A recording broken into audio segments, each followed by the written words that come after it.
Park rangers, wildlife workers, and hikers have Reddit. What is the weirdest or most unexplainable thing that you've ever seen?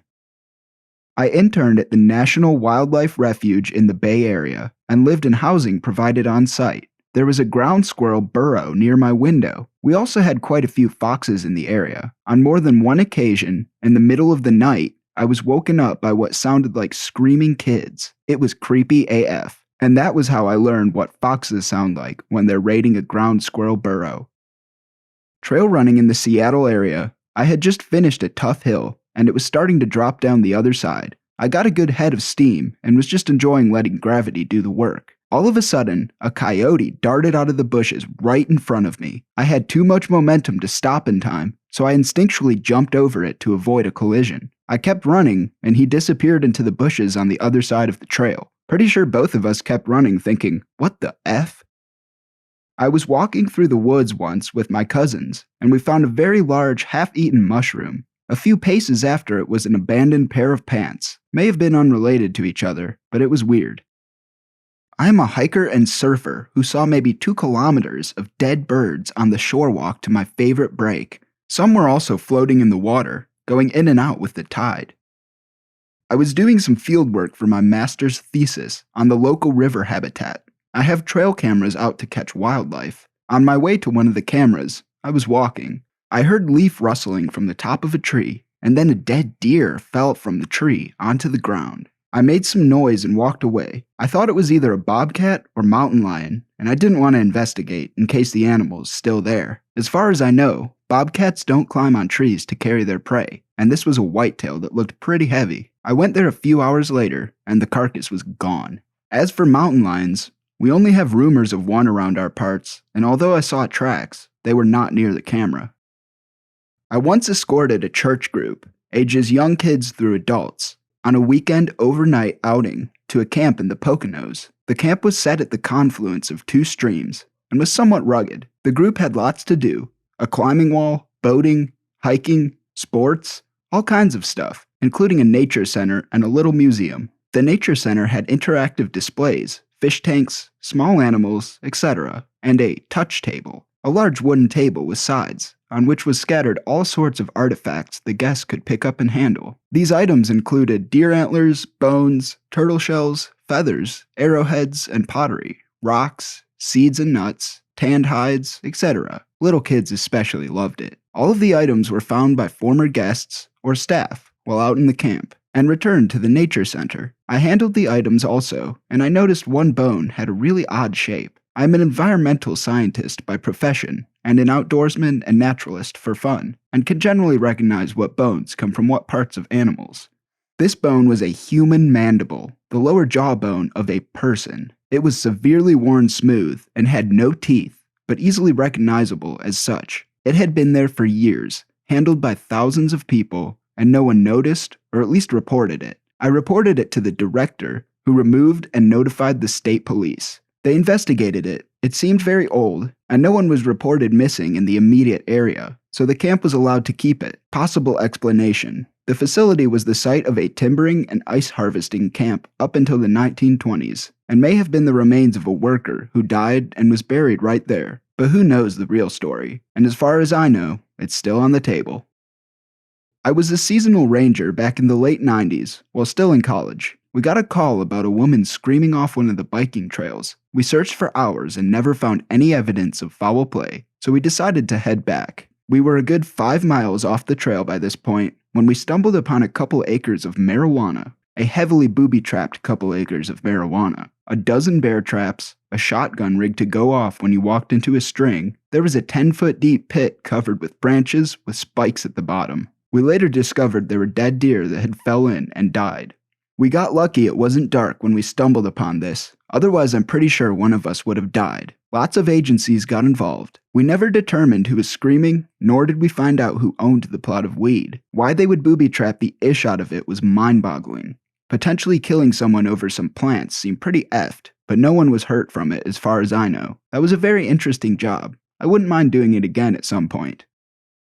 The weirdest thing that comes to mind is a bizarre beaver dam I was dealing with yesterday. A beaver had clogged up the control structure for a stormwater pond. That isn't that weird because they do it all the time. Usually they just pile up some sticks on the outside, then pack a bit of mud into it and call it a day. Not this guy. Instead, he decides to crawl up into the drainage pipe with the sticks and build a dam in there. He then stacked up more sticks and mud until he reached the top of the structure. All told, there was probably about 5 or 6 feet of concrete pipe that was packed solid. I don't even know how he managed to do it, because even when we got just a trickle of water running through, the current was enough that we were getting worried about being sucked in. Once it was actually clear, it was a powerful torrent that should have swept any beaver away long before it could build anything.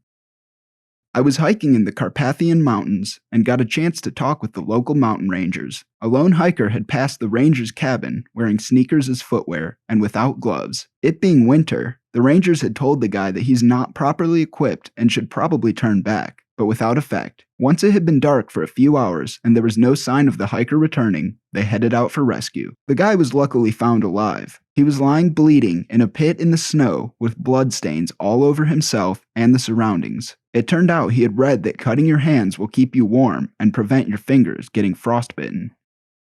This is pretty mild, but it gave me chills when it happened, so I like to explore and fish a lot. They coincide a lot anyways, so it's a pretty big passion of mine. I was hiking along a creek in a rural county near my home, in some dense game lands about 8 or so miles from any house, probably at least double that from a major road or settlement. I had hiked for a while and was seeing hardly any sign of human presence. Nearly every place I go in my state, I can find garbage, hunting trash, or any other sign of people that have been there. If I see nothing, it is sort of a good sign that the area is undisturbed. As I was hiking, I hear gunshots far away. Not uncommon either, but the forest was weirdly quiet. And yes, cliché incoming. It felt super uneasy, as if there was another someone there. Eventually I found something really strange, and I've looked for the picture forever, but can't find it. It was a small metal box, and I was well versed enough to know it was a geocache, out in the open at the base of a tree. Let me remind you, this is several miles through the thick woods, and no sign of human habitation or influence. The box was rusty and looked to have been through a lot. I tried opening it, but a lot of sediment and rust had accumulated, and I got a little give, but nothing significant. There was definitely stuff rattling around, so I tried a ton,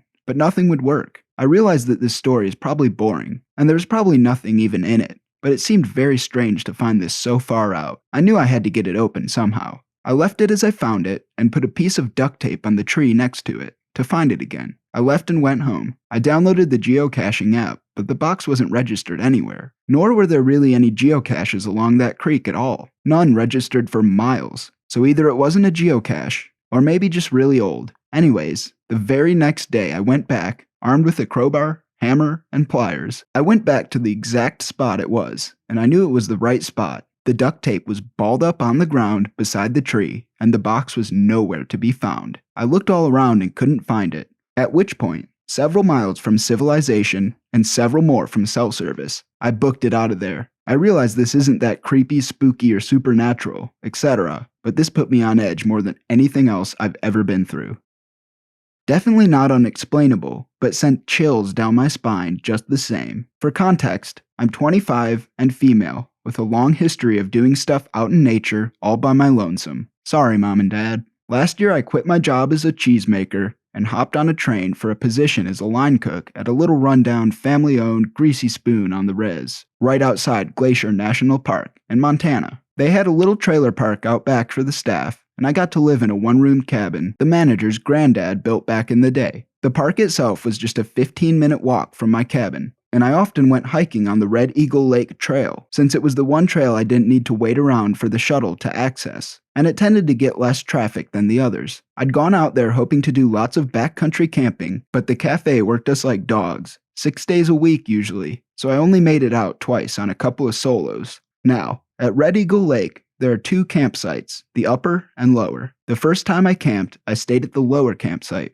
which is usually more busy. The second and last time, right before I returned home, I stayed at the smaller upper campsite. When I got there, I hung up my bear hang, set up my tent, and spent some time poking around the lake and watching deer till it got dark. Around 2 a.m., I woke up to snuffling noises and loud, hollow footsteps right outside my tent door. Being half asleep and a dumb I completely unzipped my door. I meant to unzip the window, but the whole door opened, and I found myself looking up at a huge bull moose the size of an effing SUV. He had just been munching on huckleberry shrubs. He froze when he heard my door unzip. They don't see very well. Hesitated a moment, and then shot off into the hills, faster than I could ever imagine something that big moving. Scared the ish out of me. I kept hearing other moose around me the whole night, and it was actually kind of comforting. No spooky mountain lions or paranormal spooks could possibly be around if there were moose, right? The next morning, I packed up and was humping my ish out past the lower campground.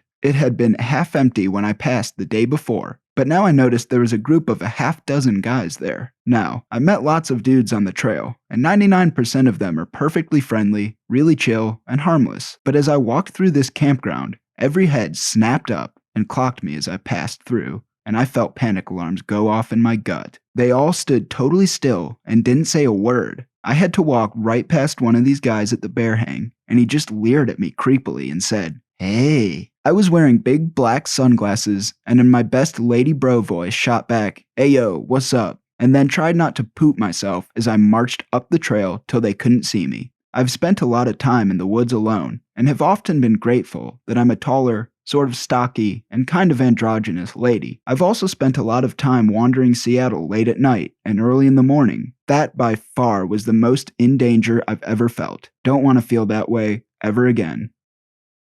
I've shared this a few times over the past few months. My husband, kid, and I live out in the middle of nowhere on a plot of land that's about 100 acres. I'd say probably 95 of those acres are wilderness with ATV and hiking trails that we and several of the previous owners created by exploring. We use that land for camping, hiking, and hunting. We like to find a spot, clear it a bit, and camp overnight. There's so much space, we've never stayed in the same place twice. We've seen some kill sites, both old and fresh, lots of animal tracks, places where deer bed down, etc. I've spent a lot of time hiking solo while the kid is in school and husband's at work. Whether alone or with the family, we always carry a firearm for protection. A few weeks ago, we decided to load up our camping gear and start a new trail. We mark most of the trails we make with spray paint on trees. We were pretty far into the woods, having hiked almost an hour, when the atmosphere seemed to change. I don't know who noticed it first, but my husband, who was leading the three of us, turned around and gave me a concerned look. The birds had stopped chirping, the insects were quiet, there were no sounds around us. When in the woods, complete quietness is rarely a good thing. We continued onward, hyper aware of our surroundings while our kid continued merrily talking. We came to the stream that marks the midway point of our property. We stopped for a few minutes, my husband and I in a stare down with each other. We both felt something was off, but didn't want to scare our daughter. I finally broke the silence and said I suddenly didn't feel good, and that we should go home. My husband nodded in agreement, while our daughter voiced her protest. "Too bad, kiddo." We turned around and started back. After going a few hundred yards, still silent wilderness, I looked to my right and saw a person crouched down in a ghillie suit, about 150 feet off our trail. I'm positive they saw that I noticed them, but they never moved. I cleared my throat to get my husband's attention, and when he looked back, I put my hand on the gun in the holster on my hip, which caused him to readjust his rifle in preparation of anything. I sped up my family and we hurried back home. I told my husband as soon as we were inside. We decided to call the police and report the trespasser. Filed the report and was told to call again if we saw anyone. A few days later, my husband and I went out alone and set up a bunch of deer cams. We didn't go back into the woods for maybe a week. Then he and I ventured out to retrieve the cam footage. Out of the 9 cams we placed, we caught a person in a ghillie suit and 2 images. We handed copies over to the cops to go with our report. We haven't gone back out except to check the deer cams. Haven't gotten any other trespassers. It still freaks me out even more to think of the few times while camping that we heard walking near our tent in the middle of the night. We always assumed it was curious animals, but now I'm not so sure.